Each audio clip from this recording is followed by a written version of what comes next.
Yo, what is going on YouTube? As y'all can tell easily by the title of the video, we got a little easy, smooth video today that I bet y'all have probably been waiting on for a while because I've gotten a couple comments about why I've even got the V6, why that was my choice, why I was okay with it, why I didn't choose a GR86, a BRZ, all these other cars out here. So in this video today, we're going to go on a little drive, kind of show you what I like about my car.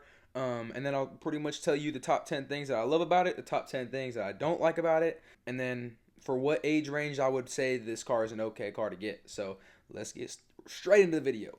Let's go. Alright, so there's definitely something I need to tell y'all though. So I am leaving for Colorado this Friday, and I will be there for quite some time. I'm not gonna obviously say exactly how long I'm gonna be there, but I'm gonna be there for a little bit.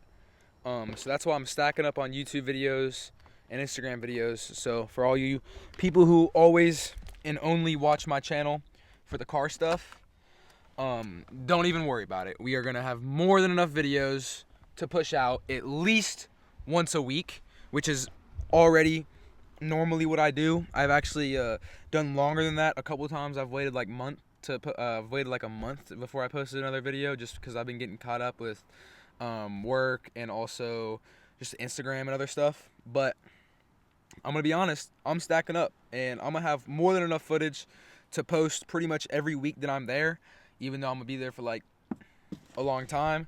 When I say a long time, like 6 weeks. But when I come back, y'all know it's right back up, right back started, right back doing all the things that I've planned to do to this car. But I will also be posting snowboarding videos in Colorado, because that's what I'm gonna be doing every single day. So I'll be posting snowboard videos, I'll be posting car videos on my Instagram, same exact thing, car videos and snowboarding videos. So y'all are just gonna see a diverse amount of footage and content that I'm gonna bring y'all.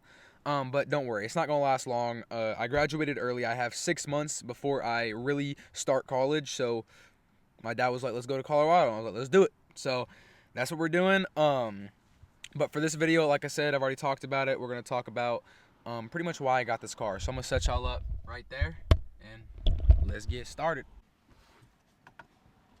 Gotta put this baby on.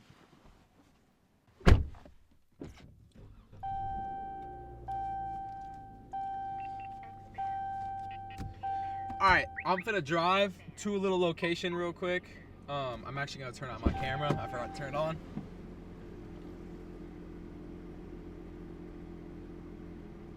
But we are going to drive over to a little spot to where I can pretty much just talk to y'all and tell y'all exactly why I got this V6. I will talk about it a little bit on the way over there though, because why not? But right now, I'm just gonna cruise. The one thing that I will say about this car is it the best car in terms of handling, speed, any of that stuff? Absolutely not. But what I will say is it's heavy, and it's got a little bit more horsepower than the average car on the road, and it's still faster. And now, weight to ratio definitely matters. But Dodge did a really good job about literally just like this thing. If I pick up, I've had friends with Audi A3s. I've had friends with Mustang EcoBoosts. I've had friends with bunches of different cars. And the one thing that this car always beats those cars at is the straight line. And straight line, if I just hammer it next to those dudes, I'm gonna be fine and I'm gonna win the race. There's so many kids around here and they're all staring at me. I also need to get to this location to actually like get in my mind exactly what I gotta talk about, because it's hard to drive and talk at the same time. Alright, yeah, I'm about to get pissed off. This car don't go.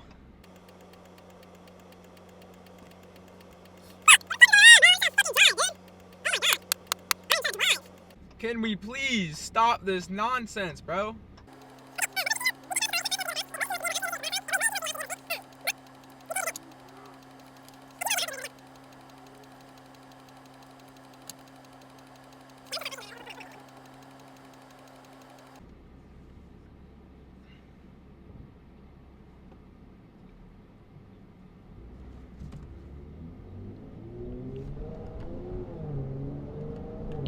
Alright, it's raining out here, so I'm gonna have to do this really quick, but I got some pros and cons on the V6.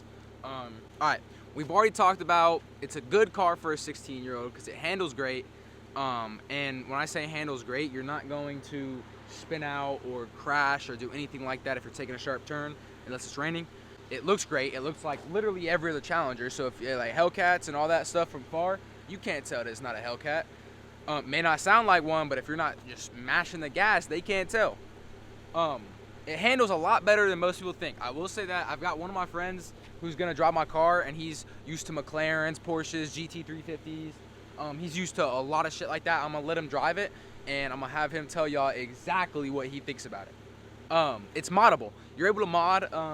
I know it's probably not the best moddable car, but there's so many mods. I've spent probably a year and a half going through all the different mods on the V6, and there are thousands of different things that you can do to this thing. And the engine bay is massive. You can literally do exactly whatever you want. Next thing is good gas mileage. This is probably the #1 thing on this Challenger is that it gets good gas mileage. I would say if you're hammering it, you're probably gonna get like, in an RT, you're probably gonna get like 10 miles per gallon, 12 miles per gallon. And if you're hammering in this thing, you're probably gonna get 13, 14, 15. And then if you're driving an RT normally, you could probably get 19, 18, 20 miles per gallon. And if you drive this thing normal, 32, easy on the highway, easy. And I'd be getting like 26 in the city. So gas mileage is actually great on this car. Obviously it should be, it's a V6. So last thing that I will say about this car, we do have to go over there, and I'll take y'all over there. It is gonna be the interior of the car. The interior is very spacious. I do have cloth seats, so it's not anything special, but as y'all can tell, I got aftermarket lights, some lights that go around everything. It looks really good. I don't have the door lights yet. I have aftermarket Challenger lights. Look how much space you have in this seat. You have tons of space. Now I will say, the back seat, completely different. This is like a normal seating position for this front seat, and there's probably like a couple inches on that back area. So in terms of the interior, I think it looks great, and I'm gonna be honest, I think it looks exactly like every other Scat Pack and Hellcat from 2015 and up. Now let's get to the cons, and I did just hint about one of the cons. So let's get into the cons of this car. There's many of them, let's just say that. So the #1 thing that I just said that I hinted at was it's the exact same as the 2015 version. So if you're gonna spend 30 grand, 40 grand, however much the new Challenger V6 is, just go for the 2016, because again, it's gonna be the exact same thing. The only thing that you are worried about when buying a car that has higher mileage or a V6 Challenger, a lot of them were rental cars, so they've just been beat to shit. And same with even just the regular V6s. Like, I'm a kid, this was my first car. I do not drive like a normal 40-year-old or a 35-year-old that's got kids. So the person that takes this car after me is gonna have to know that, hey, a 16-year-old, 17-year-old, 18-year-old was driving this car before me. Like I said, on average, I get like 15 miles per gallon, so I'd be ripping it. My next thing is it's a boat. It's really big. We all know the Challengers, Chargers, no matter what trim they are, Hellcats, Scat Packs, RTs, they're boats. And no different for the V6. The V6 is a boat. It is heavy.